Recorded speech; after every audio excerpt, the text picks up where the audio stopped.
escuchar.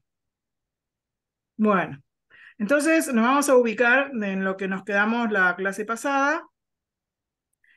Sobre todo lo que me interesa es el concepto de lo que se llama el tríptico antropológico. No sé si esa palabra le suena o no, o si se acuerdan, pero es una mirada teológica que hace Juan Pablo II acerca del hombre. Y se dice así, el tríptico teológico o el tríptico antropológico. ¿Qué significa eso? ¿Vieron lo que es un tríptico que tiene una imagen central y dos alas al costado, ¿no? Son tres imágenes vinculadas entre sí. Entonces, las tres imágenes son imágenes del hombre, del ser humano, de la persona.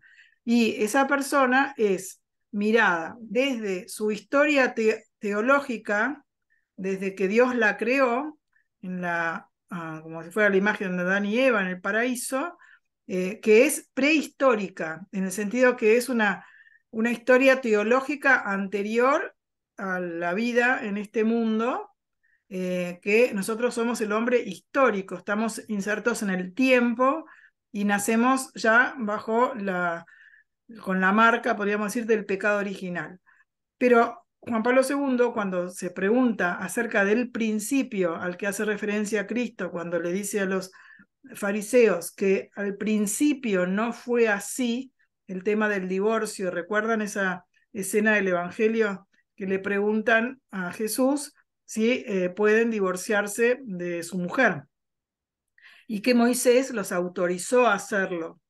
Entonces Jesús contesta, por la dureza de vuestros corazones, Moisés les autorizó. Pero en realidad al principio no fue así. Y se refiere al texto del Génesis, en la que Dios crea al varón y a la mujer y les dice que se unan como un solo cuerpo, en un solo cuerpo. Entonces, tanto que los apóstoles se sorprenden de esta nueva exigencia, ¿no? Siempre Jesús no viene a abolir, dice, los mandamientos, sino a llevarlos a su plenitud. Entonces, el nivel de exigencia tiene que ver con que el reino de los cielos es un reino que está en el corazón del hombre, interior, y la exigencia es mayor, más profunda, no porque sea una regla más, un tipo de armadura que te constriñe, sino una ley interior a la que va a ayudar la gracia, que Él viene con la gracia, nos va a restaurar a nuestra condición del principio. Entonces, el tríptico tiene una imagen del hombre que es la imagen teológica del origen. ¿Qué pensó Dios cuando nos creó a los seres humanos, a la humanidad? ¿Cuál era el proyecto inicial que Dios tenía? ¿Qué es lo que Dios pensó para la humanidad? ¿Para qué creó al hombre? ¿Por qué lo creó varón y mujer? Todas esas preguntas son preguntas teológicas que buscan su respuesta en el Génesis, en el origen, ¿no? Es el hombre que se llama originario, el hombre del comienzo, cuando todavía no había pecado. Ahora bien, el hombre, la humanidad peca, en la imagen de Adán y Eva se representa a la humanidad, varón y mujer, y por lo tanto esa respuesta negativa al amor de Dios, ese no querer corresponder al amor que Dios nos estaba ofreciendo y a su plan, al plan original que Él tenía para nosotros, nos distancia de Dios y las imágenes, por ejemplo, la Capilla Sixtina tiene unas imágenes impresionantes que representan cuando Adán y Eva tienen que irse del paraíso, y hasta los cuerpos han perdido belleza. El mismo cuerpo en la imagen de la pintura de Miguel Ángel han perdido la belleza original que tenían cuando Dios los creó. Después les voy a mostrar alguna imagen de esas de la Capilla Sixtina porque son muy representativas. Entonces, el hombre pasa a ser, digamos, es el mismo hombre, el hombre histórico. Pero el hombre histórico, que hereda dañado o herido por el pecado original, a la vez es redimido por Cristo. Cuando Jesús viene, la promesa en lo que se llama el protoevangelio, en el Génesis, es cuando Dios anuncia que va a enviarnos una salvación, un salvador, y que eso cuando dice que su estirpe, la estirpe de la Virgen le aplastará la cabeza, ¿no? Por eso se representa a veces la imagen de la Virgen con la víbora y la está pisando, ¿no? Entonces, esa promesa se cumple con la venida de Cristo, que se encarna, misteriosamente se encarna en un cuerpo humano, en la humanidad, asume la naturaleza humana. Por eso dice Juan Pablo II que la teología del cuerpo el cuerpo entra al ámbito teológico por la puerta grande de lo que es la encarnación, como diciendo no hay que pedir permiso para, porque vos decís, estoy haciendo teología, ¿qué es teología? Estudio de Dios, y estoy hablando del cuerpo humano, porque Dios no tiene cuerpo, Dios es espíritu, entonces, ¿qué tiene que ver el cuerpo con la teología? Y él lo que va a mostrar a través de todos sus análisis y sus reflexiones es que, por un lado, que el cuerpo tiene mucho que ver con la teología, porque Jesucristo, la segunda persona de la Trinidad, se encarnó y ahora actualmente está vivo en el cielo con su cuerpo, con sus llagas incluso en las manos, como le mostró a los apóstoles. Es decir, resucitó, no solamente vivió en esta tierra con un cuerpo humano, sino que resucitó y tiene cuerpo humano. Y es Dios, y es la segunda persona de la Trinidad. Entonces ya solo esto, la encarnación, es como que autoriza a que el tema del cuerpo sea estudiado desde el punto de vista de la teología. Algo nos tiene que decir el cuerpo de Dios, porque Dios nos hizo a su imagen y semejanza, pero nos hizo seres corporales. ¿Cuál es la semejanza de nuestros cuerpos con Dios? Entonces, él buscando esa respuesta va a hablar de la semejanza con Dios a través de lo masculino y lo femenino. El hombre y la mujer, el sentido del varón y la mujer, son imagen de Dios en su comunión de amor. Y como diciendo, bueno, Dios inventó este modo de ser masculino, el cuerpo sexuado, un cuerpo sexuado complementario del varón y de la mujer, porque era la única manera de representar a través del cuerpo la comunión de amor que hay en el seno de la Trinidad. Y en el fondo esto se constituye en una vocación para ustedes casadas, una llamada a vivir la vida matrimonial, la vida de comunión, la vida de amor, a semejanza de cómo es la caridad en el seno de la Trinidad. Bueno, uno dice, bueno, flor de desafío eso, ¿no? Pero bueno, como que en definitiva es como que Dios pretendía que a través de ese amor humano y la familia, el amor de la familia, se reflejara su propia identidad de amor. Y a la vez que su identidad de amor, Dios es amor, se impregnara la vida de los hombres, de la humanidad. Solo la persona humana es capaz de amar, porque solo la persona humana es un ser libre y para amar hace falta la libertad. Por eso se dice Dios corre el riesgo de tu libertad y la mía, eh, aunque de hecho fallamos, podemos fallar y fallamos, sin embargo, restauró después esa condición herida de la naturaleza humana con la redención. Entonces, volvemos al tríptico. Está, en primer lugar, el hombre originario, sin el pecado original, tal como los creó Dios. El hombre histórico, bajo el peso del pecado, podemos decir, y el hombre histórico redimido. Y todavía eso es la imagen central, el hombre histórico, que somos vos y yo, que estamos tratando de responder, ¿quién soy? Según Dios, ¿quién soy? Porque no es que solo, esto es teología, no es filosofía o antropología filosófica. Lo que intenta Juan Pablo II en la teología del cuerpo es decir qué nos dice la escritura, la revelación y cómo la interpreta el magisterio sobre nuestra condición humana. Entonces, pero resulta que Jesús nos anuncia la resurrección, primero resucitando Él, pero además la promete para todos, la resurrección de los cuerpos. Entonces, esa sería la otra imagen del tríptico, el ser humano resucitado. Entonces, eso da lugar, ese tríptico antropológico, esa mirada abarcativa desde el origen a la eternidad, porque somos eternos en el sentido de que vamos a morir, cuanto separación del cuerpo y del alma, pero vamos a vivir una vida eterna, resucitados, todos resucitados con nuestros propios cuerpos. Entonces, por eso, de hecho, la teología del cuerpo tiene unas partes, digamos. La primera parte que se ha titulado a veces varón y mujer, en algunas ediciones de los libros que se publicaron con las catequesis.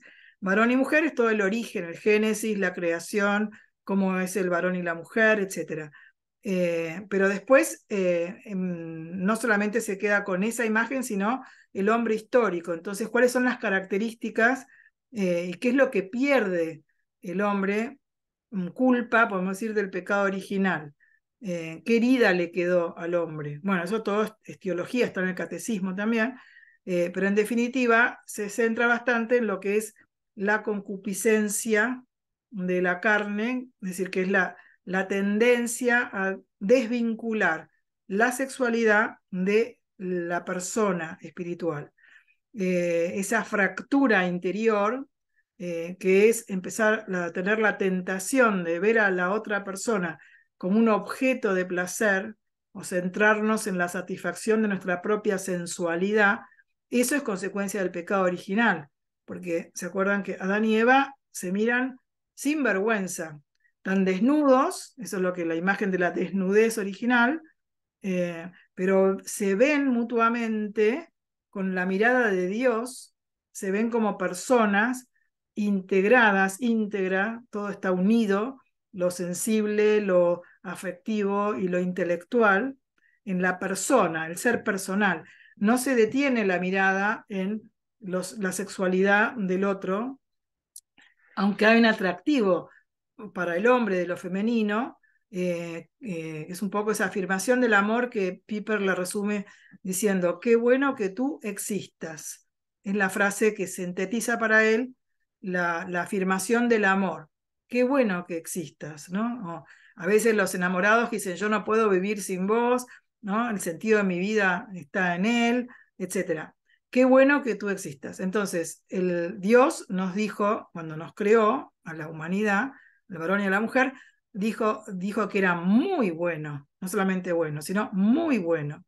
Vio que era muy bueno lo que había, el diseño que había realizado del ser humano, porque era un ser que a semejanza de él tenía una estructura de amor, capacidad de amar, capacidad de conocer, libertad, y podía devolverle a Dios creador ese amor que él había puesto en esa creación. En realidad hay quien dice que en el catecismo creo que está también, digamos, a ver, el único ser humano, el único ser humano que devolvió a Dios, a la Trinidad, pero especialmente a Dios en su relación con Dios Padre, el amor que le correspondía, ¿quién fue? El único que lo hizo fue Jesús en la cruz, cuando el amor es igual al perdón, a la misericordia. Y Jesús no tiene ni un movimiento de rencor, ninguna reacción, pero ni mínima, siendo ser humano, ante las escupidas y el maltrato y el odio bueno, lo que estaba sufriendo, porque ama al hombre, pero ama también al Padre, y está ofreciendo un corazón humano que está impregnado de un amor infinito, que es el amor de Dios. Esa conjunción de lo divino y lo humano solo se da con la pureza y la infinitud en Cristo. Por eso la devoción al corazón de Jesús, que guarda todos los tesoros, dice la liturgia, los tesaurus, infinitus tesaurus, dice la liturgia de la misa del Sagrado Corazón. Es el tesoro de ese corazón amante que no tiene ni un mínimo defecto en su amor y en su perdón. A veces viene la película de Mel Gibson, por ejemplo, quiere representar ese amor a través del sufrimiento terrible, los latigazos y la sangre y todas esas escenas fuertes, ¿no? Pero en realidad eso no logra reflejar lo que es lo más importante, que lo que nos redime es el amor que Dios nos tiene y el amor infinito de Dios en un hombre que es Jesús, que se encarna y que entonces eleva la condición humana a un grado sobrenatural, infinito, que es el grado de Dios. Entonces, en realidad, qué sé yo, uno no se puede explicar por qué Dios nos quiere tanto, por qué Dios no se dio de tal manera a la humanidad y que a pesar de que nosotros lo rechazamos, no le devolvemos amor con amor, nos resistimos a su reinado en nuestros corazones, sin embargo, Él insiste y entonces envía a su Hijo en el tríodo pascual, ¿no? Pasión, muerte y resurrección, y la gracia que nos llega a través de los sacramentos, a través de la entrega amorosa de Dios por nosotros. Entonces, a partir de ese momento histórico, la redención se supone que en nuestros corazones, sobre todo al recibir la gracia, nos cambia, nos restaura. No es que no, nos quedamos con lo que se llama el fomes peccati o el peligro de la sensualidad, de la tendencia egoísta al placer, pero en realidad tenemos una fuerte tendencia también al bien, porque la naturaleza humana es buena y todo lo que Dios nos dio como capacidades humanas son todas buenísimas. Y la sexualidad por eso es algo bueno, buenísimo, querido por Dios, hecho para expresar a través del lenguaje del cuerpo el amor, de un modo también humano, como lo pudo expresar también Jesús, llorando por Lázaro, acongojándose por la viuda que había perdido a su hijo, y bueno, entristeciéndose por la actitud de los fariseos. San Juan dice, no encuentro, dice que Jesús dijo, ¿no? No encuentro amor en sus corazones. Lo dice como con un dejo de, yo me imagino una mirada triste, ¿no? No logra entrar o penetrar en el corazón duro de los fariseos, no lo quieren escuchar, no están abiertos a la acción del Espíritu. Y es Dios el que está diciendo eso, es Jesús, no logra entrar en esos corazones. Entonces, esa redención nos convierte en seres humanos redimidos. Juan Pablo II en una ocasión estaba mirando en Europa, en un puerto, donde llegaban los negros esclavos desde las tierras de África antiguamente, y había unos grilletes y unas cárceles donde los ponían. Y él, la consideración que hace reflexionando, dice, pensar que esto, es decir, hacer esclavos de otros hombres y tratarlos como si fueran bestias, pensar que esto lo hizo el hombre redimido, ¿no? Como diciendo, teniendo la redención, teniendo la capacidad de restaurar nuestra condición, de amar de un modo más semejante al de Dios, en lugar de eso, las maldades del siglo XX, que son las guerras mundiales, el nazismo y el comunismo, las ideologías del siglo XX, que son las ideologías de la maldad, ¿no? Yo fui a Auschwitz porque fui a Cracovia y realmente ver Auschwitz es como que se te comprime el corazón de pensar cómo puede ser que hayan hecho estas atrocidades y hayan odiado tanto a otros seres humanos, ¿no? Seres humanos que odian a otros seres humanos. Y bueno, y más le sorprendía a Juan Pablo II que fueran seres humanos cristianos, digamos, ¿no? Bautizados. Entonces, cuando fue él a Auschwitz, entró al lugar donde lo habían encerrado y había muerto Maximiliano Kolbe, que murió en Auschwitz y que murió entregando su vida por otro preso que lo querían matar, pero que tenía familia, y él entregó su vida por el otro. Para que el otro no se muera, se ofreció él y lo metieron en esa cárcel, que es terrible, es un cuadradito así chiquito, con un agujerito así, ¿no? Mínimo de una ventanita, y todos de cemento, y otras cárceles alrededor donde estaban otros presos que lo escuchaban a él cantar. Él cantaba salmos, cantaba canciones, y la tortura era matarlo de hambre, ¿no? Bueno, duró bastante, y además era como una fuerza sobrenatural que tenía Maximiliano Kolbe, que le permitía hasta estar alegre, podríamos decir, en semejante estado de tortura. Bueno, al final creo que le terminaron poniendo una inyección y falleció, y hay un testimonio que da uno de los carceleros, ¿no? Que se convierte con su testimonio de amor.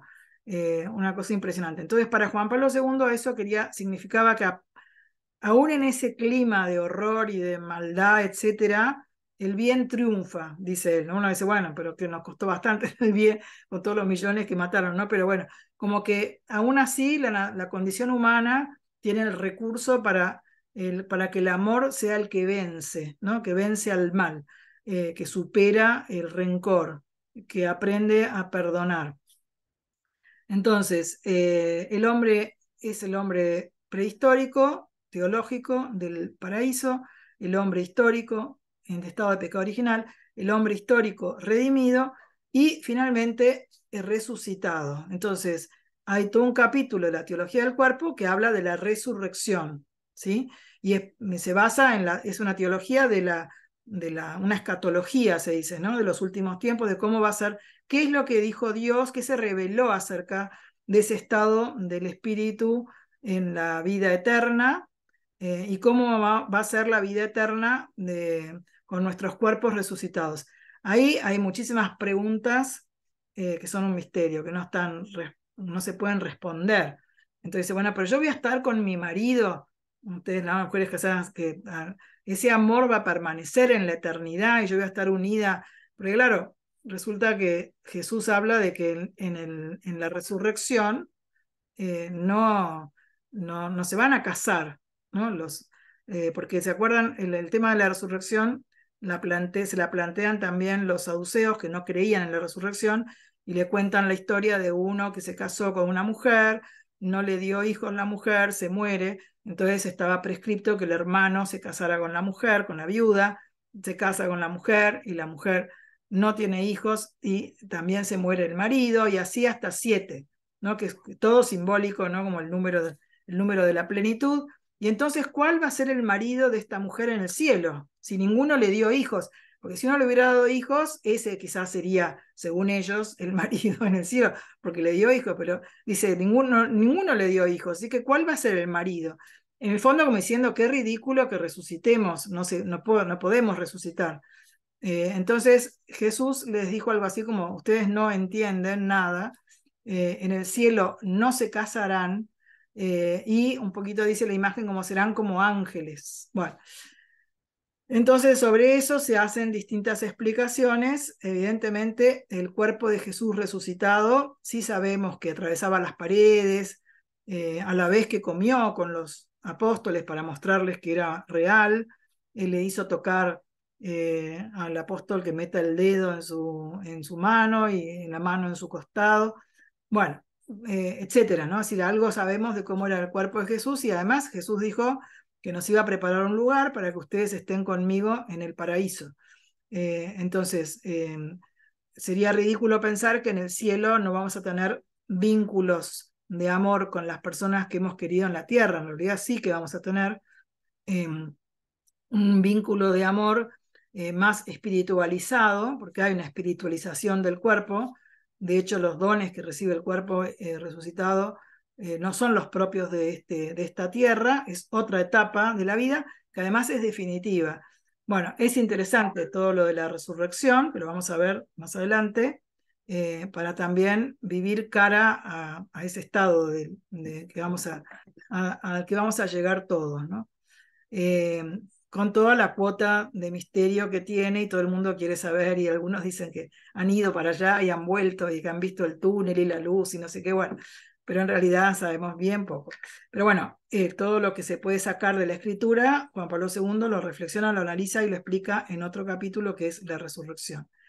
Y recién después, aunque yo después cuando dé las clases voy a alterar el orden, pero recién después él habla propiamente del matrimonio como sacramento, que voy a tratar de ir antes a eso porque me parece que es lo que más les puede ilustrar para ver los otros temas, porque el subtítulo que le pone a la teología del cuerpo es el designio o el plan de Dios para el amor humano, y habla de la sacramentalidad del matrimonio. Entonces, incluso se hace cuando se separa en 4 tomos, se separa el primero varón y mujer, todo lo del Génesis, después la redención del corazón, es otro libro, donde habla también del celibato y del matrimonio, pero desde la perspectiva de la castidad y la pureza. Después habla de la resurrección y después habla del matrimonio y la sacramentalidad del matrimonio, basándose en otro texto que es la carta a los Efesios de San Pablo. Pero bueno, el matrimonio en realidad, el matrimonio originario o el matrimonio que llama Juan Pablo II primordial, ¿Cuándo lo instituye Dios? Dios creador en el Génesis, cuando le dice que los crea varón y mujer y que se unan y formen un solo cuerpo y que dominen la tierra. En realidad, ese es el matrimonio que a veces llamamos natural, o matrimonio primordial, o matrimonio originario. Es un designio de Dios, no es una cuestión solo religiosa o de la religión católica, sino un designio de Dios para la humanidad. Y en las distintas culturas se ha vivido de modos diferentes, pero en realidad sí que hay una tendencia natural a la formación. Uy, me olvido siempre de enchufar la compu, me dice que la batería se está agotando, pero ya la enchufo. Eh,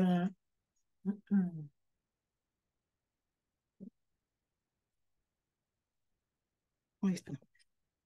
Bueno, el matrimonio natural, que es el matrimonio originario, ¿no? Que es la unión entre un varón y una mujer, que es una unión fiel, indisoluble, libre y abierta a la vida, ¿no? Porque lo que dice Dios es creced y multiplicaos, henchid la tierra. Entonces, la apertura a la vida es parte, una condición necesaria de esa unión conyugal. Entonces, en la última parte habla de lo que llama la sacramentalidad del matrimonio, entonces explica nuevamente el génesis y el sacramento primordial, y luego explica el matrimonio católico cristiano, que es uno de los sacramentos. ¿Me siguen hasta acá? ¿Todo bien? ¿Tienen alguna pregunta de esto, alguna duda que quieran antes de que yo siga? ¿Todo ok? Están todas silenciadas, así que se ve que no. Pero bueno, no duden de interrumpirme o de preguntarme o de levantar la mano o lo que sea, ¿no? De participar. Bueno, entonces, la sacramentalidad del matrimonio, lo han escuchado a esto, tiene que ver con que es uno de los 7 modos en que nos llega la gracia de Jesús, que Jesús nos consigue para cada uno de nosotros, los que tienen vocación matrimonial. El punto es que todos en principio, el varón y la mujer, tienen una llamada o una vocación al amor, a ser como Dios quiere que seamos, una llamada al amor. Esa vocación se puede concretar de 2 modos: a través del matrimonio, del amor humano, formando una familia, o a través de lo que se llama el celibato, o la virginidad por el reino de los cielos. Entonces, también desarrolla este tema del celibato y le dedica otros textos, otras catequesis, al matrimonio como sacramento de la Iglesia, que es semejante a la unión de Jesús con su esposa, la Iglesia.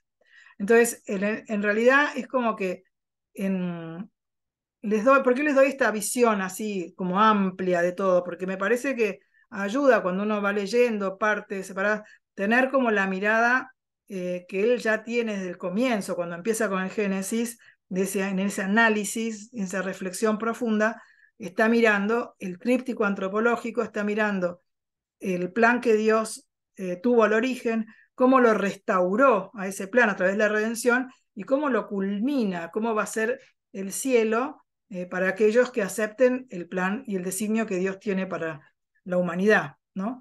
Entonces, esto le da al matrimonio un lugar privilegiado entre los sacramentos. Eso lo afirma mucho la Nueva Teología, que dice, bueno, en realidad quizás no nos hemos dado cuenta que el modelo matrimonial de la vida de amor en el matrimonio, que está desde el principio, que es sacramento primordial, tiene que ver con toda la sacramentalidad de la Iglesia. Está en el origen y es como el sacramento que de alguna manera modela a todos los demás sacramentos, los que recibimos en distintos momentos de la vida. Por supuesto que el bautismo es la condición inicial para ser católicos, nos hacemos hijos de Dios, etc.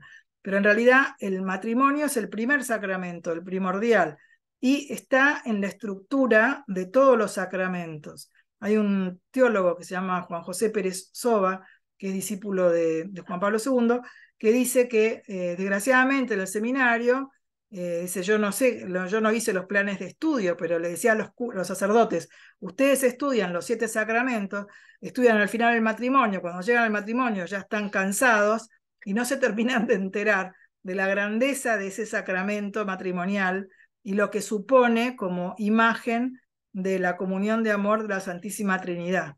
Y este fallo teológico, digamos, de enfoque, ha quizás hecho perder la mirada teológica del matrimonio y la mirada de la llamada vocacional que tienen todas las personas que se casan a vivir esa comunión de amor como una respuesta al amor que Dios nos da y como una aceptación de lo que Dios, como hizo Adán en el origen, que no podía creer la admiración que le produce la presencia de la mujer, y dice, pensar que esta es hueso de mis huesos, carne de mi carne, que lo que quiere significar es que tiene la misma dignidad que yo, tiene el mismo nivel de humanidad, es igual. A veces ha habido interpretaciones machistas del Génesis que dicen, no, la sacó de la costilla del varón, o que el varón fue primero, entonces la mujer, y se hacen chistes, ¿no? Bueno, no, al revés, la mujer perfeccionó al varón, bueno, tonterías, en definitiva, Dios crea en un solo momento la humanidad, que es varón y mujer. El hombre nunca, la persona nunca es sola, y además viene sexuada desde el origen. Es algo constitutivo del ser humano, ser sexuado. No es algo, dice Juan Pablo II, predicamental, accidental, accesorio, algo que distinto a mi propia identidad. La identidad sexual, que es la que está hoy tan atacada, en realidad es diabólico ese ataque porque afecta a la identidad personal. Todo en mí es sexuado, y cuando estemos en el cielo resucitados, la Virgen seguirá siendo mujer, Jesús seguirá siendo varón, y la sexualidad no se va a perder, aunque se pierda el ejercicio de la procreación o el placer de la sexualidad, que será muy grande, pero no va a tener ni punto de comparación con el placer de la comunión de amor que ni ojo vio ni oído yo, ¿no? Lo que Dios tiene preparado para nosotros, para todos. Entonces, ese es interesante, por eso no quería avanzar sin tener esta visión de conjunto del tríptico antropológico y de las catequesis en su conjunto, para ir después ahora desglosando algunas partes, aunque esto es una introducción, así que no es que vamos a ir con toda la hondura en todos los temas, sino que vamos justamente como a introducir la teología del cuerpo y saber qué dice y defendernos, digamos, de lo que le hacen decir que no dice, porque algunos dicen, bueno, es un tratado de la sexualidad humana. No, no es un tratado de la sexualidad humana, es mucho más que eso. Sí que se trata el tema de la sexualidad porque es constitutivo de la persona y que es condición para el amor y la unión de los cuerpos, pero en realidad no es un tratado de sexualidad, por más que hable del cuerpo. La teología del cuerpo, además, dice Juan Pablo II, ni siquiera yo la estoy agotando. Esto es un comienzo. Por ejemplo, el tema del sufrimiento tiene que ver con la teología del cuerpo, y hay que hacerla a esa teología, todavía no está hecha. Digamos, hay otras dimensiones de la vida humana que vinculadas al cuerpo que requieren que los teólogos las piensen con este enfoque de la grandeza de la corporalidad humana, del valor del cuerpo y de la unidad que tiene con la persona y con el espíritu. El cuerpo, hay un lenguaje del cuerpo que si está en armonía con la persona, está integrado, otra expresión que usa Juan Pablo II cuando hace antropología, la integración de lo sensible, de lo afectivo, de lo espiritual, en la unidad del ser personal. Yo soy la que siento temor, yo soy la que siento amor, yo soy la que estoy expresando con un gesto, con un abrazo, mi cariño. Es decir, es la persona, es el yo. El yo personal tiene que integrar todos los niveles o todas las dimensiones de mi interioridad, de mi persona.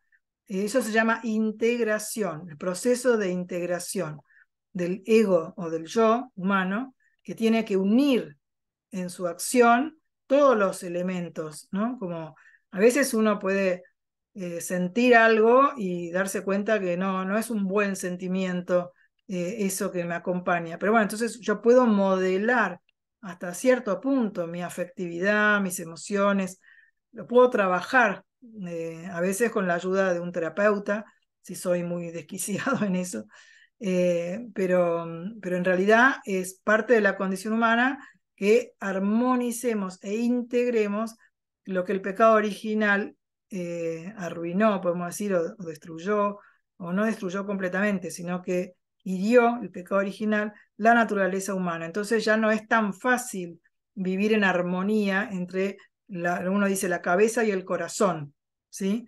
Juan Pablo II decía que a medida que pasan los años, en la vejez, uno tiende a unir más la cabeza y el corazón, porque hacía así el gesto para abajo, ¿no? Como que se agacha la cabeza y se une más la cabeza con el corazón. Bueno, y entonces, después de... Perdón, Sí, perdón, puedo interrumpir, hacer una pregunta. sí, ¿Podríamos decir que la creación, Dios creó todo en un orden perfecto y a partir del pecado original desordenó la perfección sí. del orden? Sí, se puede decir Se puede así decir que es un porque desorden. Dios va como lo explica el Génesis, va creando las cosas, el cosmos, y siempre la última frase es, y vio Dios que era bueno.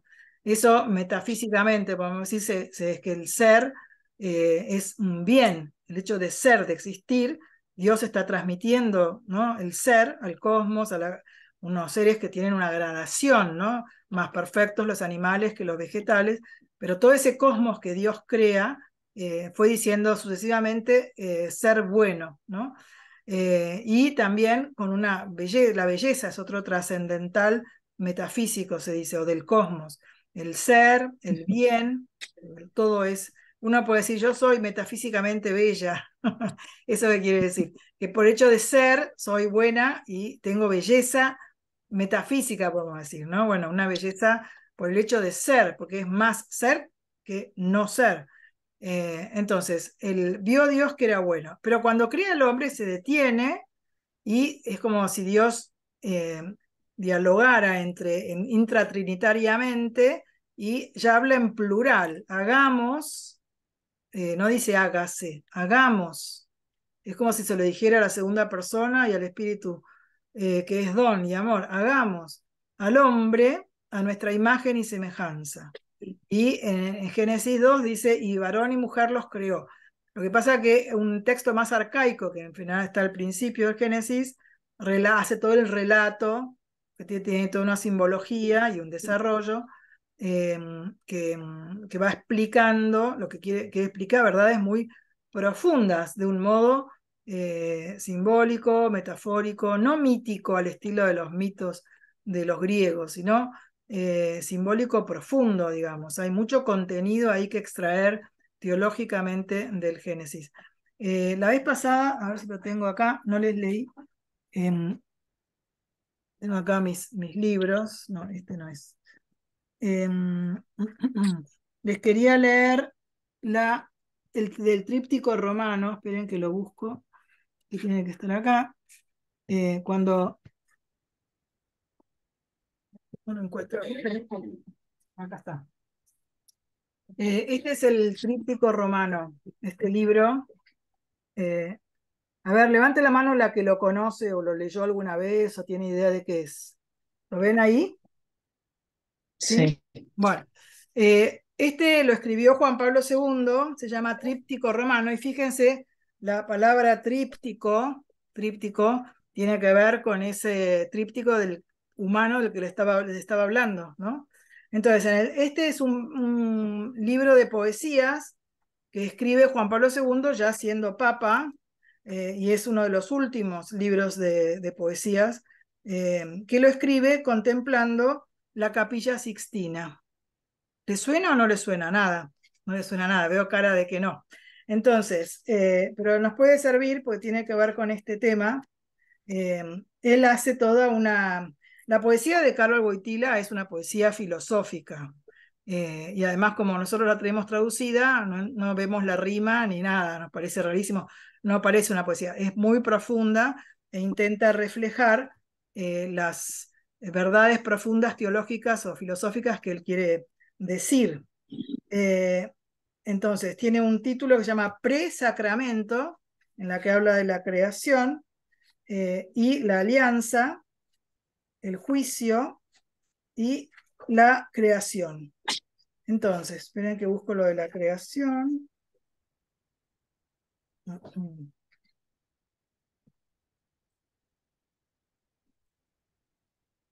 ver. Acá.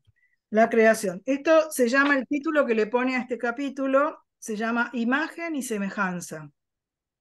Y dice así: Dios creó al hombre a su imagen, según su semejanza. Los creó varón y mujer. Y vio Dios que era muy bueno. Ambos estaban desnudos y no sentían vergüenza. ¿Es posible?, se pregunta. No lo preguntes a los contemporáneos, sino a Miguel Ángel, quizás también a los contemporáneos. Pregunta a la Sixtina: ¿cuánto se dice en estas paredes? Entonces él dice que las imágenes de la Capilla Sixtina tienen mucha verdad teológica en sus imágenes. Dice: el principio es invisible, aquí todo lo indica. Toda esta exuberante representación, liberada por el genio humano, y también el final es invisible, aunque caiga en tu mirada caminante. La visión del último juicio. ¿Cómo hacer visible? ¿Cómo traspasar los límites del bien y del mal? Del principio y el final invisibles emanan hacia nosotros desde estas paredes, porque lo que representa la Capilla Sixtina es toda la creación y el pecado original y el juicio final.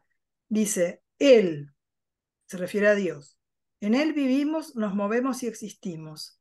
¿Es Él solamente el espacio de la existencia de los existentes? Es creador. Al crear y sostener en la existencia abarca todo. Hace según la semejanza. Cuando Pablo Apóstol habla en Areópago, se expresa en sus palabras toda la tradición de la alianza. Cada día se terminaba ya con las palabras: y vio Dios que era bueno. Vio, descubría la huella de su esencia, hallaba su resplandor en todo lo visible. El Verbo eterno es como si fuera un umbral tras el cual vivimos, nos movemos y existimos. Después tiene un subtítulo que dice El hombre, entre paréntesis, yo. ¿Por qué precisamente se dijo este día: y vio Dios todo lo que había hecho, y he aquí que era muy bueno? ¿No lo niegan los hechos?, se pregunta. Por ejemplo, el siglo XX, y no solo el XX. No obstante, ningún siglo puede ocultar la verdad de la imagen y la semejanza. Miguel Ángel se encerró antaño con esta verdad en el Vaticano, para después salir de allí dejando la Capilla Sixtina. Y creó Dios al hombre a su imagen, a imagen de Dios lo creó, varón y mujer los creó. Ambos estaban desnudos y no sentían vergüenza. Y vio el Creador que era muy bueno. ¿Acaso no es Él quien ve todo, en toda la verdad? Entonces cita una frase en latín y habla de un subtítulo que dice, ya termino, que dice: ellos también, en el umbral de los hechos, se ven a sí mismos, Adán y Eva piensan, en toda la verdad. Ambos estaban desnudos. Ellos también se volvieron partícipes de esa visión que les transmitió el Creador. ¿Acaso no quieren seguir siendo así? ¿Acaso no quieren ir recuperando esta visión de nuevo? ¿Acaso para ellos mismos no quieren ser verdaderos y transparentes como lo son para Él, con mayúscula Él? Si es así, cantan el himno de gracias, un Magnificat del fondo del alma humana, y entonces con qué profundidad sienten que precisamente en Él vivimos, nos movemos y existimos. Precisamente en Él. Es Él quien les permite participar de esta belleza que les insufló. Es Él quien les abre los ojos. Antaño Miguel Ángel, al salir del Vaticano, dejó la policromía cuya clave es imagen y semejanza. Según esta clave, lo invisible se expresa en lo visible. Presacramento. Bueno, y después sigue. Es una poesía, como ven, bien de contenido teológico, y siempre dando vueltas a la misma cuestión que él no se cansaba de reflexionar y de profundizar en el misterio de la redención, en el misterio del ser humano, del hombre, en el misterio del pecado, en el misterio de la maldad del siglo XX, por ejemplo, en su libro Memoria e Identidad, el misterio del límite que Dios le pone al mal, de la providencia. Bueno, es ¿cómo se dice? Un pensamiento pensante, siempre volviendo a pensar con hondura estas verdades que son elementales por ahí, pero que el hombre está desorientado y perdido en esto de quién soy y el sentido de mi vida, el sentido de mi existencia, para qué me creó Dios y cuál es el fin de la vida, ¿no? Como que son temas que, nada, están presentes siempre en la inquietud del fondo del corazón, pero que a veces no se encuentran respuestas. Entonces, después de esta introducción, a ver qué hora es, solo voy a introducir lo que después vamos a ver con más detalle, que es la redención del corazón. Porque ¿acaso no queremos amar de ese modo, ver en el otro al mismo Dios o verlo con los ojos de Dios? No queremos ser, como decía Kierkegaard, decía, ¿no? Como somos un transparente con minúscula ante la transparencia de Dios, ¿no? La transparencia es como la verdad, ¿no? Uno cuando quiere mucho a alguien, en el caso de la amistad matrimonial, siempre es la hondura de la interioridad del otro. Es como que uno, si lo quiere al otro, vos a tu marido te quiere a vos, le interesa tu intimidad, captar, empatizar con tu sentir, con tu modo de ver las cosas, con tus experiencias.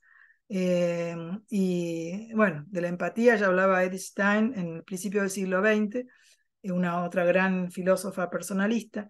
Pero bueno, Dios es totalmente, es la empatía en persona, vamos a decir. Es decir, el único que nos conoce de verdad desde el fondo del corazón, ante quienes somos transparentes, es Dios. Y lo que sí es que podemos nosotros comunicar nuestra intimidad única, irrepetible. Somos seres únicos, cada una de nosotras. Si estás medio depre, te mirás al espejo y decís, soy única, irrepetible, incomunicable, inalienable, soy yo, ¿no? Como, bueno, es decir, que la identidad personal de cada una es impresionante, ¿no? Que haya tantos seres humanos en el universo, en el mundo, y que no seamos ninguno idéntico al otro, ¿no? Si te lo pones a pensar es algo muy profundo y tiene que ver con esa actuación de Dios en nuestro ser, que no es un ser meramente, un ser más o un individuo del cosmos, fruto de la evolución o puramente material, sino que somos seres que tenemos una interioridad, una espiritualidad que Dios imprime, ¿no? Como el aliento de vida, dice, ¿no? Una vida que es capaz de amar, capaz de conocer, capaz de amar, y que puede acrecentar esa libertad que ella le viene dada, digamos. El hombre es libre, pero en el ejercicio de la libertad la puede acrecentar o la puede disminuir. No solamente la libertad exterior, si me ponen presa, sino la libertad interior, la más profunda, que se puede crecer cultivándola o ejercitándola. Hay que crecer en libertad interior, eso es todo un trabajo que uno hace sobre uno mismo, ¿no? Bueno, y la libertad es una libertad para el amor, ¿no? Una libertad que está hecha para amar y que solo se realiza en el amor. Entonces, tal interés, ¿sí? ¿Quién me habla? Laura, ¿estás entrando con el audio por otro lado? No sé, porque acá aparece Laura Lasta dos veces, me da igual, pero ¿están todas escuchando? ¿Escuchan bien? Sí. ¿Sí? Bueno, entonces, lo que vamos a ver ahora a continuación, hoy lo voy a introducir, vamos a ver la vez que viene, es cómo explica Jesús en sus enseñanzas lo que llama la redención del corazón. Dios nos redime a todos al ser humano completo, pero la redención de Cristo es una redención, incluso el reino de Dios, es un reino interior, que toma la ley antigua, la lleva a su plenitud, pero la gracia que otorga es para transformarnos desde adentro. Por eso es que era tan difícil con los fariseos, porque estaban atados a unas reglas que había que cumplir, unas reglas sin vida, una serie de comportamientos externos, y no le daban importancia a lo interior. Y de lo donde sale todos los bienes o todos los males es del corazón.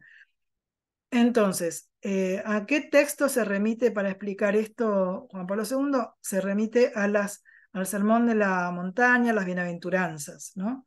El título de lo que le gusta hablar, la expresión que utiliza, se llama así, redención del corazón. Es decir, en el fondo nos da Dios un corazón nuevo, un corazón transformado, una gracia que actúa desde adentro, ¿no? Eso es muy importante porque no es solo la gracia me ayuda a cumplir los mandamientos o a cumplir los preceptos, no, no es algo como que viene de afuera y me orienta desde afuera, no, es algo que entra adentro de una condición humana que era buena, ya lo había hecho así, Dios nos hizo buenos, muy buenos, y nosotros tenemos tendencia al bien. Fuimos lastimados o heridos por el pecado original, y en realidad restaurados, ¿vieron con lo que es restaurar? Por ejemplo, el otro día estaba en la chacra y hay ahí una, una especie de tinaja en la puerta, una tinaja así de esos color medio rojiza, que tiene con panzón así, que tiene lo que se llamaba San José María unas lañas. Las lañas son como unos hierros que unen partes rotas que tenía la vasija, ¿no? Lo que llaman la vasija de barro. Esa es una imagen que se usa, somos una vasija de barro, una vasija restaurada. Bueno, cuando estuvo San José María en la chacra, ahí en esa casa, miró esa vasija de barro que le gustó y le dijo a don Emilio, que era el conciliario en aquel momento, le dijo, ese soy yo, señalando a la vasija de barro restaurada. Y don Emilio le dijo, ah, bueno, entonces mandamos a Chile la vasija y usted se queda con nosotros, porque él estaba por viajar a Chile y ya estaba yendo, ¿no? Como rápido el sentido del humor de don Emilio, que le dice, bueno, está bien, ese soy yo, lo mandamos la vasija. Pero él siempre usaba esa imagen, ¿no? Y se usa la canción del alfarero, ¿no? Como que la restauración de nuestra condición humana, dañada por el pecado original, tiene mucha fuerza que a veces no logramos como reflejar o transmitir. Y vos, en el caso tuyo, mujer casada, el sacramento otorga una gracia del matrimonio específica para vivir ese matrimonio. Me contaba una señora, una amiga, que mi madre les daba clases nilo tempore, de educación de los hijos y del matrimonio, unas charlas. Yo me había ido a vivir a Capital, ella vivía en San Isidro y reunía amigas a las de mi edad, casadas o de ellos, y les daba charlas. Y entonces me contaba que ella se acordaba de mi madre, que les decía que cuando hubiera problemas en el matrimonio, tenían que ir adelante de Jesús con la libreta matrimonial, casi, ¿no? Decirle, y encarar a Dios y decirle, bueno, acá vos me prometiste toda una gracia para superar estos momentos, ¿no? Entonces cuento con tu gracia, y decía que hacía así con la libreta matrimonial, como diciendo, tenés que ir a encararte con Dios y exigirle una respuesta de gracia para superar ese momento difícil, ¿no? Pero bueno, lo que quería significar es eso, la fuerza que tiene el ser redimidos y contar con la gracia específica del sacramento. Es cuestión de fe, porque eso no lo podemos percibir sensiblemente, pero evidentemente al describir tanto el origen de Adán y Eva, que estaban desnudos y se contemplaban en su ser personal, es como decir, ¿cómo no te gustaría que fuera así tu amor con tu marido? Un amor tan desinteresado, tan generoso, tan puro como eran el de Adán y Eva en el paraíso, antes del pecado original. Es como que la gracia te da la posibilidad de ese amor puro, de ese amor desinteresado, de ese amor total, de ese amor sincero, de ese amor verdadero, de ese amor auténtico. Y eso atrae a cualquiera. Después por ahí, hoy día los jóvenes tienen las mismas aspiraciones, pero a veces no se creen que sea posible, ¿no? Hay un librito que escribe este teólogo, Juan José Pérez Soba, que lo tengo acá y lo vuelvo a leer, lo estoy leyendo ahora, y se llama así: Encuentro junto al pozo. ¿Cómo hablar de fidelidad al emotivista posmoderno? ¿No? ¿Cómo hablar de fidelidad al emotivista posmoderno? Porque él, justamente, el modelo que toma de cómo hablar a los jóvenes del amor matrimonial y todos estos temas, el modelo que él toma es el encuentro de Jesús con la samaritana. Un encuentro que a través de preguntas llega al corazón de la samaritana y le despierta un horizonte de conversión, de cambio del corazón. Entonces, en esto lo desarrolla en la redención del corazón, que no es solo el cuerpo redimido, sino el corazón redimido. Y el corazón se expresa a través de la mirada. El tema de la mirada es también otro tema, el rostro, la mirada, eh, expresa lo que hay adentro del corazón, ¿no? Y hay miradas, uno puede pensar miradas más lujuriosas, miradas más interesadas, miradas depravadas también, y hay miradas que son inocentes, puras, desinteresadas, que ven el otro, en esa mirada del otro, el reflejo de su persona más íntima, ¿no? Que te tratan como una persona, no solamente bueno, marido y mujer, ¿no? Pero como esposos, realmente la relación conyugal se da también a través del cuerpo, pero también a través de la mirada. Y la mujer, más por su manera de ser, necesita más de ese afecto, de ese desinterés o de esa expresión de ternura que requiere para la culminación en el amor conyugal, ¿no?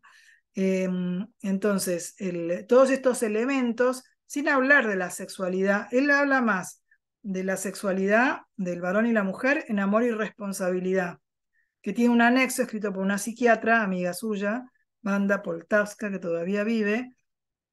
Wanda es una ancianita, que es toda una historia que tiene él con esta amiga que la llama hermana, que fue a formar como parte de la familia de Wanda Poltavska, que escribió un libro, Diario de una amistad, donde cuenta toda su amistad con Carol, y él le pidió a Wanda, que estudió medicina y psiquiatría, que escribiera el anexo de Amor y Responsabilidad, que es un tratado, una ética de la sexualidad, desciende a bastantes detalles, que para la época que se publicó, en el año 1960, era súper revolucionario, ¿no? Pero ahí en Amor y Responsabilidad él describe mucho la psicología del varón y de la mujer, los estadios desde la atracción al afecto, al sentimiento y al amor como virtud, bueno, etc. Pero en teología del cuerpo, eso ya está hecho antes. En teología del cuerpo es más profunda la reflexión acerca de la grandeza de la corporalidad humana, y el lenguaje del cuerpo como expresión del amor. Hoy en día, con el tema de los anticonceptivos, etc., se puede separar más todavía el ejercicio de la sexualidad, se separa del amor, ¿no? Y eso destruye la misma identidad de la sexualidad. Por eso, bueno, alguna me pregunta, bueno, pero entonces teología del cuerpo habla de la sexualidad del cuerpo humano. Lo menciona, pero no, en realidad es mucho más que la sexualidad, es el ser humano. Por eso se dice que es una antropología adecuada del varón y de la mujer, y del sentido que tiene que en el mundo Dios haya creado al varón y a la mujer. El vínculo entre el varón y la mujer, la familia. Y él todo el tiempo Juan Pablo II les decía a los del Instituto Juan Pablo II que tenían que hacer una antropología existencial, vivencial, que uniera los temas que están unidos en la vida. El matrimonio tiene que ver con la familia, con la crianza de los hijos.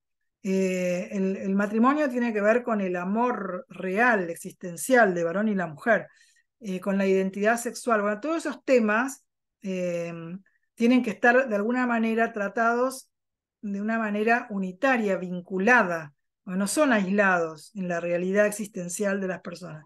Y él quería llegar como al corazón de la persona, a la interioridad de la persona, al hombre interior, también a través, que se expresa también a través del cuerpo.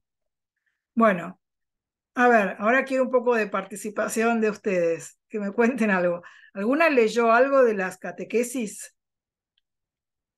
No, nada, nada de nada, ningún librito que lo explique, nada. Están en cero, digamos, empezando a introducirse. Bueno, eh, las catequesis son como muy profundas, muy reflexivas, y utiliza a veces un lenguaje que te puede costar, ¿no? Costar penetrar. Pero si vas despacito y te animás a empezar a leer las primeras catequesis, yo te diría leer. Perdón, Sí. yo leí algo. Ah, Laura. Estoy en el auto, estoy manejando, pero te Sí, iba a decir que los sí, otros días leí, o sea, las catequesis son profundas, o sea, es como densito, densito para denso, leer. muy denso, Lo sí. que leí, que me gustó un montón y que me parece que acompaña mucho lo que decís, es el libro de Brahe. Sí, si lo consiguen a ese está buenísimo, porque Ese libro es como que lo leí después de escuchar la clase y después volví a escuchar la clase un pedazo, o sea, y como sí, que ayuda mucho, o sea, ayuda un montón. es este Braje, Exacto, sí, sí, sí. cuerpos de gloria. Lo que pasa que él Exacto. lo que trata de hacer es, él dio unas charlas, 5 charlas a un grupo de madres en un colegio y después le pidieron que los apuntes esos que él tenía, que los hiciera un libro y él lo hizo un libro y es más lineal y va explicando parte por parte, eh, pero se entiende mejor, digamos, que ir directo a las catequesis. Igual a mí me gustaría que se animen con alguna catequesis, buscando el índice, como están en el Vatican Va, o está en la página, en ese link que yo les mandé, pero fíjense que Brahe tiene introducción, después capítulo 1, varón y mujer. Les leo los títulos y van a ver que tiene una estructura. El principio, el significado esponsal del cuerpo, que todavía no se los expliqué, el sacramento primordial, y resumen de los principios básicos de la teología del cuerpo, es decir, muy ordenadito. Después 2, la redención del corazón, que es donde yo quiero empezar a introducirme. Entonces habla de la concupiscencia, la caída original, las consecuencias de la caída original, el nuevo orden del sermón de la montaña, la pureza del corazón.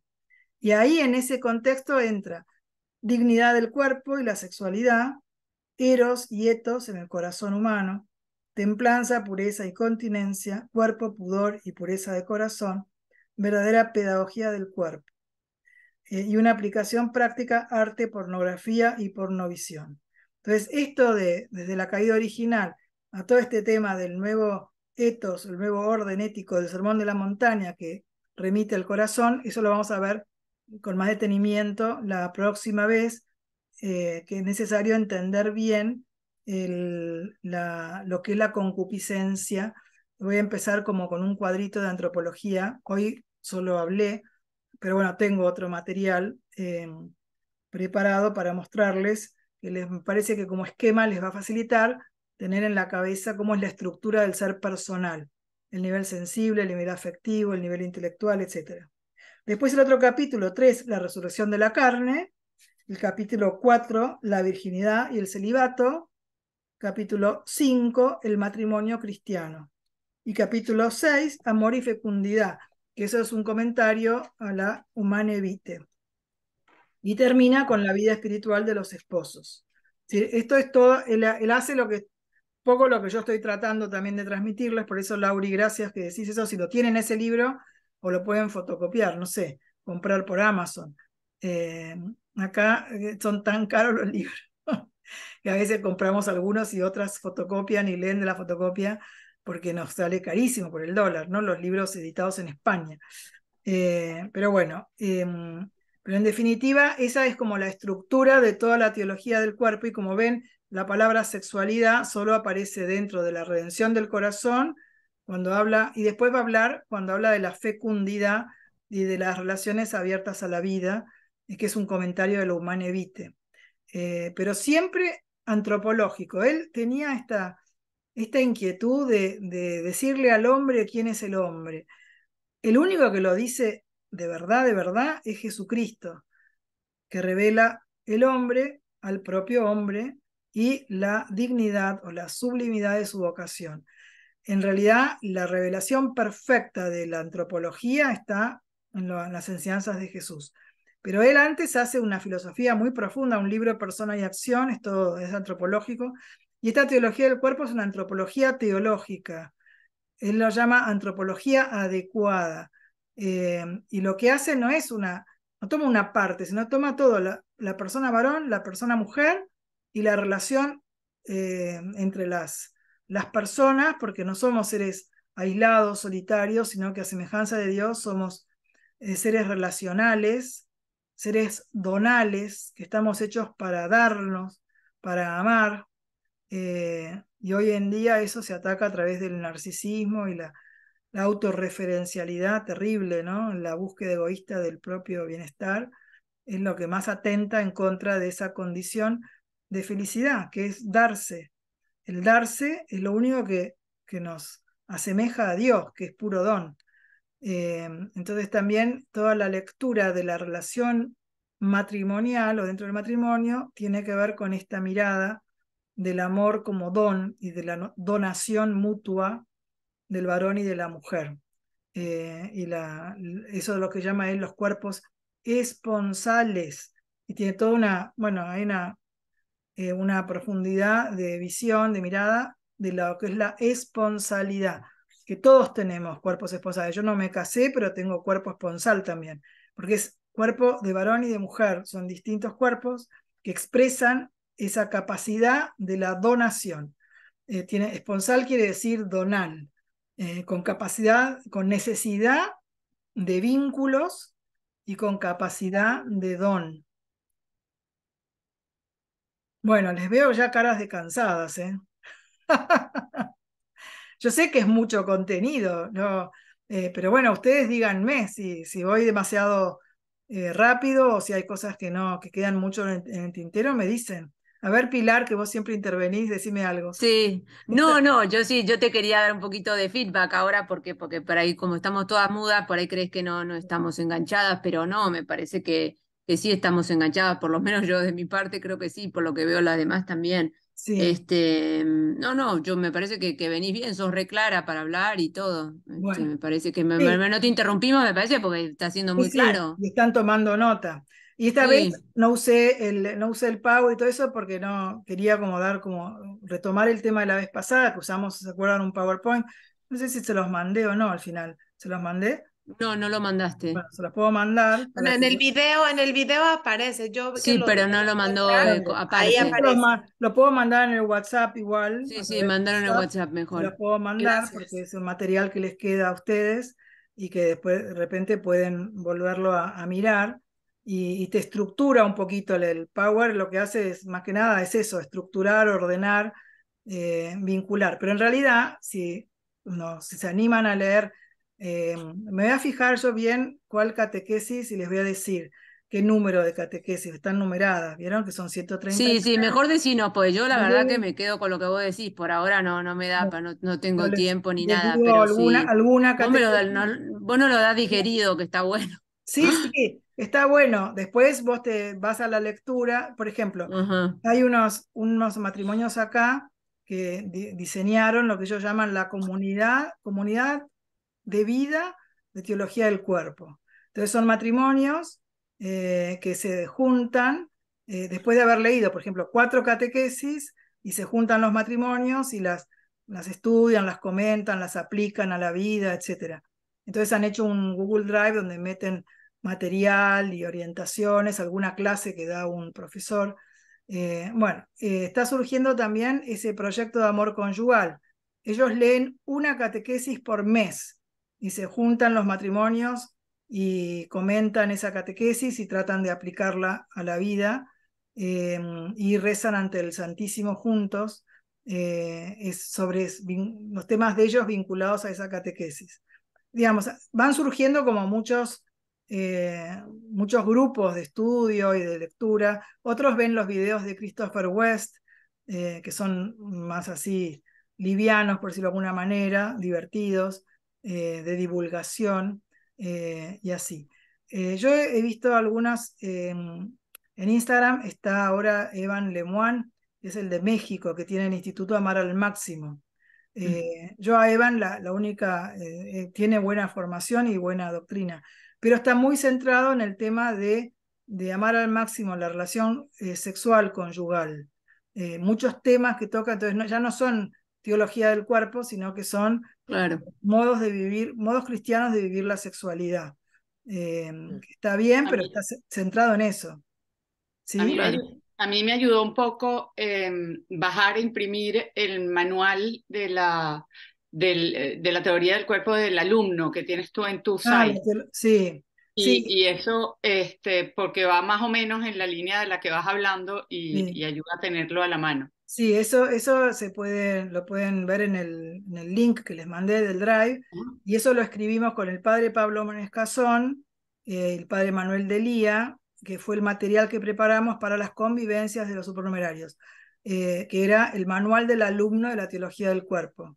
Eso Exacto. lo tienen ustedes al link, y ese también. Creo que no, en esta página no lo tenemos, ¿eh? Bueno, si no, yo lo pongo ahora en el grupo. Ah, sí, acá Ahí está. Yo directamente. pregunté y esto sigue vigente, sí. Sí, vos Ahí. preguntaste, si Sí, yo pregunté, ahí está, ahí sigue entras, vigente. Ahí y ahí Está el del está, no me alumno y acordaba si creo que hay estaba en uno el de, otro.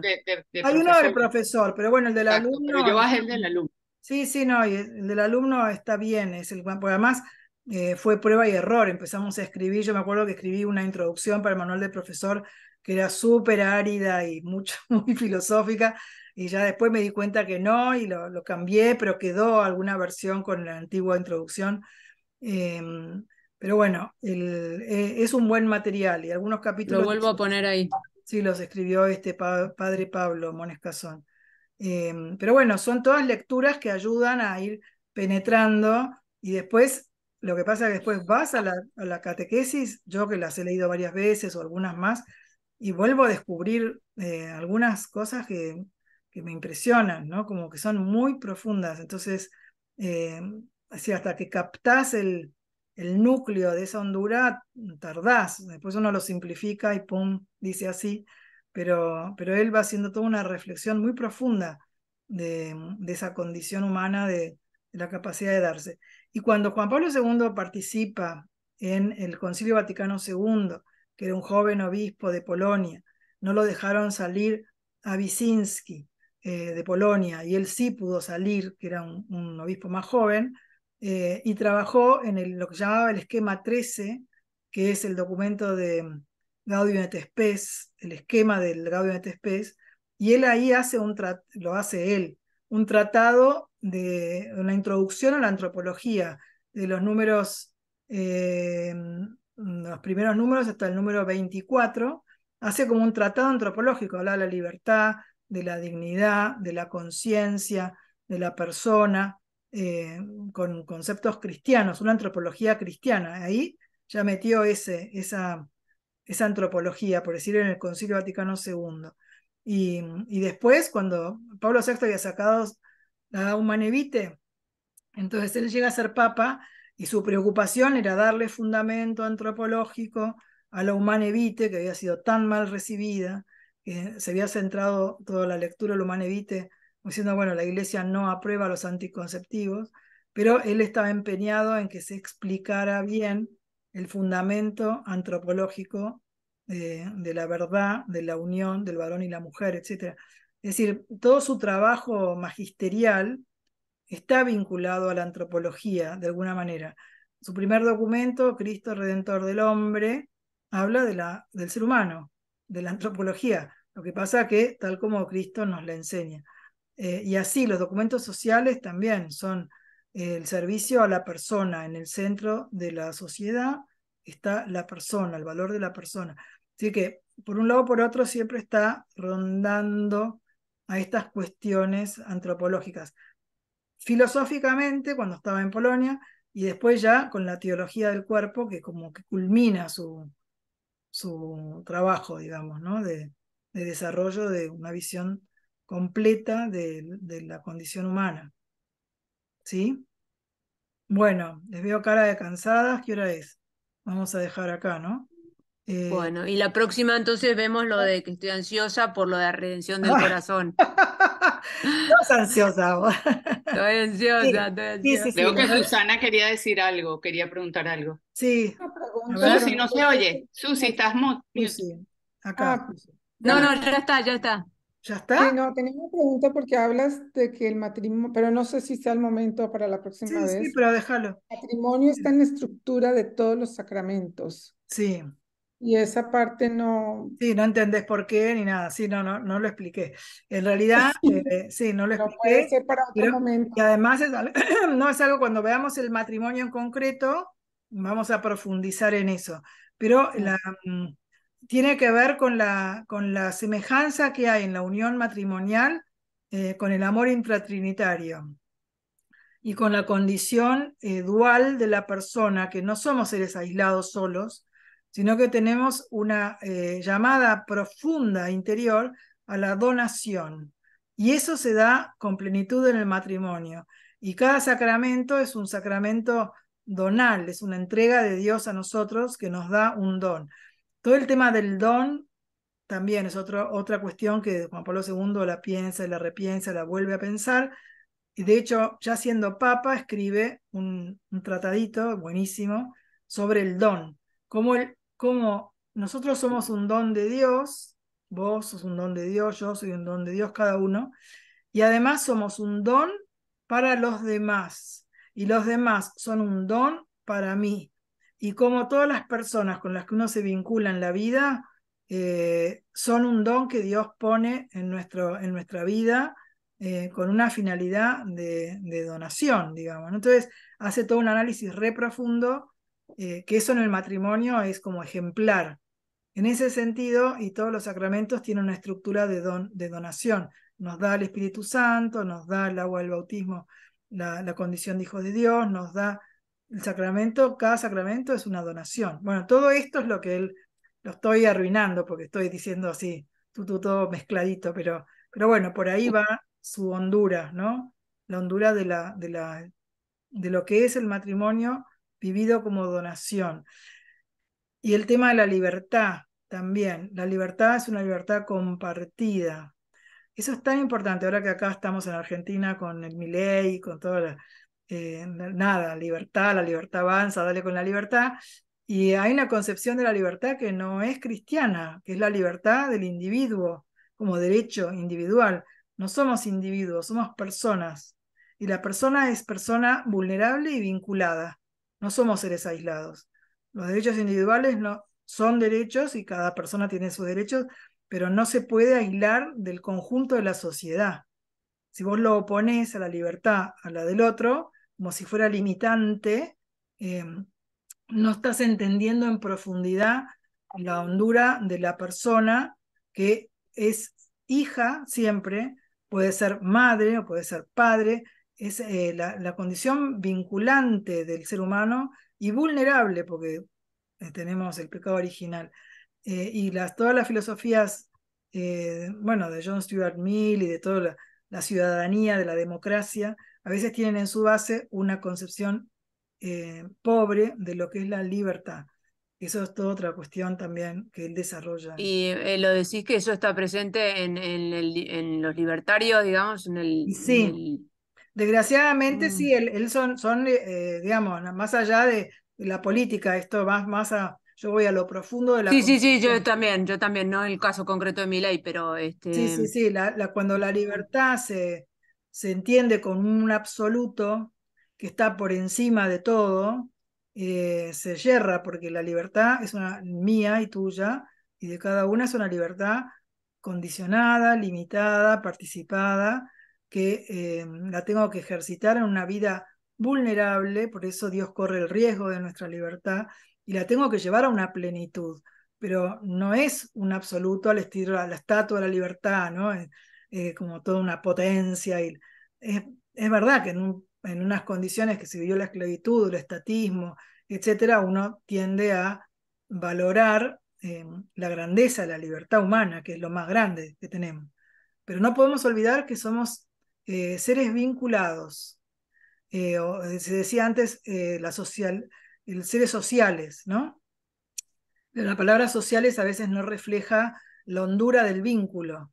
Hay un pensador que hablaba del ombligo. Todos tenemos ombligo, nacemos vinculados, nacemos de alguien, tenemos paternidad y maternidad, el origen. Bueno, no somos aislados. El hombre solo no existe, no es. Coexiste, dice la antropología de Polo. Polo. Habla de la coexistencia. Y Juan Pablo II también habla de que el ser humano coexiste, existe junto con otros. Y somos en eso más vulnerables que muchos animales que ya que nacen ya pueden manejarse solos por el mundo, y el niño necesita el afecto de los padres, que le den de amamantar, que lo cuiden, que le den afecto. Sobre todo a veces se mueren por falta de afecto los niños, ¿no? No solamente porque no les den de comer, sino por el vínculo, el apego inicial, ¿no? Que hace. Bueno, es decir, todo esto hace que la mirada sea una mirada cristiana sobre el hombre, es una mirada más completa, y la libertad a mí me encanta, esa es de Benedicto XVI, que dice la libertad compartida, que no es lo mismo que decir mi libertad termina donde empieza la tuya, y como si fuéramos monas cerradas, digamos, ¿no? Como independientes unos de otros, como si yo no tuviera nada, vos haces lo que quieras con tu vida, y déjame a mí que yo haga lo que quiera con mi vida, porque no tenemos nada que ver. No es así, todos tenemos que ver unos con otros. Así vivimos en la iglesia, la comunión de los santos, el vínculo de amor, etc. Entonces, bueno, todo esto tiene consecuencias, es filosófico el tema, ¿no? Pero bueno, la vida la condición humana te lo va indicando. El comunismo fracasa, dice Benedicto, por un error antropológico, porque no consideraron la libertad humana. Ese es el error antropológico, el hombre quiere ser libre. Y cae, según él, lo dicen Spe Salvi, por un error antropológico. Y bueno, y a veces hay que tener cuidado con eso. Los errores antropológicos tienen consecuencias terribles para el desarrollo de la humanidad. Entonces, conocer cómo somos nos ayuda a vivir como necesitamos, digamos, no sé. Entonces, la condición del amor es básica, y el núcleo de esa necesidad humana está en el deseo de ser amados. Nadie dice yo no quiero que me amen, dice San Agustín. El corazón está inquieto hasta que no descanse en ti. La búsqueda del amor. Ser amados y amar es como la clave de la identidad humana. Y en el fondo todos, a veces por caminos equivocados, buscan el amor. Bueno, chicas. Bueno, ya, buenísimo. A descansar la mente. Y nada, nos vemos la próxima, no sé qué día es, pero les mando por el chat alguna catequesis, si se animan a leer para la próxima, la que pueda, tampoco es obligación, pero Bueno, viene bien. perfecto. Bueno, El libro de Brahe no está Libro- disponible en Amazon ahora, no justo. está no disponible. está. Mirá, No, está agotado. mirá. Creo que yo compré el último. ¡Ah! Yo Bueno. dije lo compro en España, que me voy en unas semanas a España, pero no sé si lo voy a encontrar. Si lo consigues, Pili, si quieres me dices, yo lo compré hace tiempo y creía que me había llegado y no sé si lo perdí en la mudanza o no llegó nunca. Total es que lo compré ahora, no lo conseguí, lo compré en España, lo mandé a casa de mi hija y, y me lo va a traer ahora alguien que está allá. Si alguna quiere, díganme y lo compramos varios, los mando para allá y Pili se los trae. Ujú. Si tiene cupo, Pili. Sí, se los traigo. Aprovecha que está Mechi. ¿Tu hija dónde está, Corina? Mechi ahorita está allá, pero no sé si Está le en falta que Pamplona, llegue. en Pamplona tu hija está. Sí, está pero en Mechi me Pamplona. me ofreció traer libros. Entonces por ahí no te digo mucho, pero aunque sea, este es chiquitito, este es finito, liviano. Sí, Perdón, yo me tengo que ir. Ojalá lo encontremos eso. Gracias. Bueno. Bueno, Bueno, ok, nada. listo, No se lo- gracias. Gracias. se lo pasan entre Gracias, ustedes. Graciela. Adiós, Hasta luego, chao. Graciela, adiós. Gracias a ustedes. Gracias, Grace. Adiós a todas.